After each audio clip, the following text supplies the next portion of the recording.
तो वो आत्मा जो है, जब उसे ज्ञान मिलता है दूसरे जन्म में, कल बताया था ना, फेल हो गई तो दूसरा जन्म लेना पड़े। तो दूसरे जन्म में जब आती है तो दो ही आत्माएं मुख्य हैं भारत में भगवान के रूप में। कौन कौन? राम और कृष्ण। तो वो राम वाली आत्मा जो बाप के रूप में है, वो तो बीज रूप आत्मा, वो तो फेल हो गई। तो फिर कृष्ण वाली आत्मा का नंबर लग गया। उसमें शिव बाप ने प्रवेश करके गीता ज्ञान सुनाना शुरू कर दिया।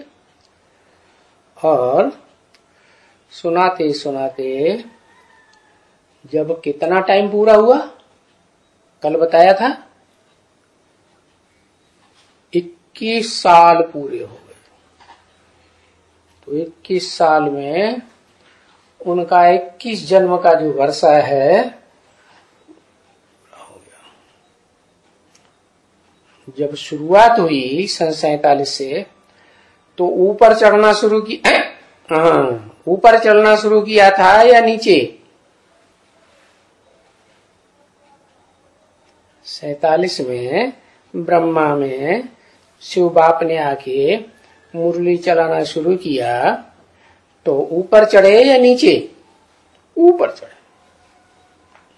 पहले जन्म की सीढ़ी से लेकर के ऊपर की ओर चढ़ा।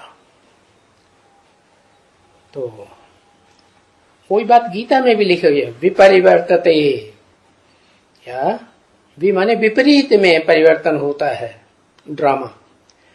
तो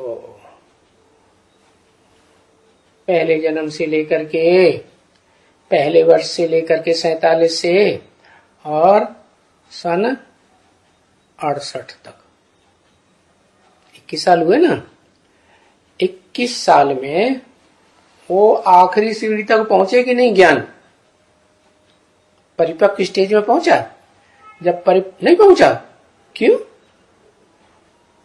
आत्मा का ज्ञान पक्का नहीं हुआ कि तुम ज्योति बिंदु आत्मा हो, तुम्हारा बाप ज्योति बिंदु है।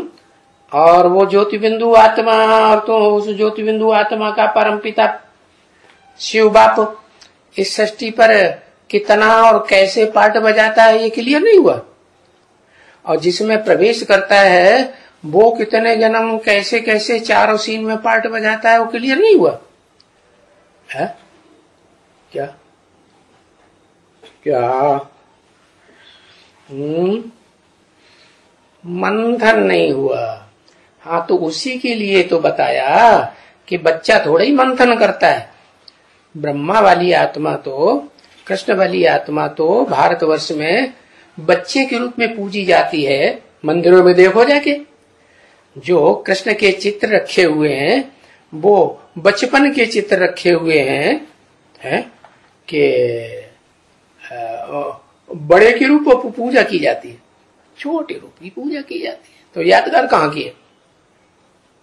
संगम युग की यादगार है ना। तो संगम युग में उसने लंबे समय तक बच्चा बुद्धि का पार्ट बजाया।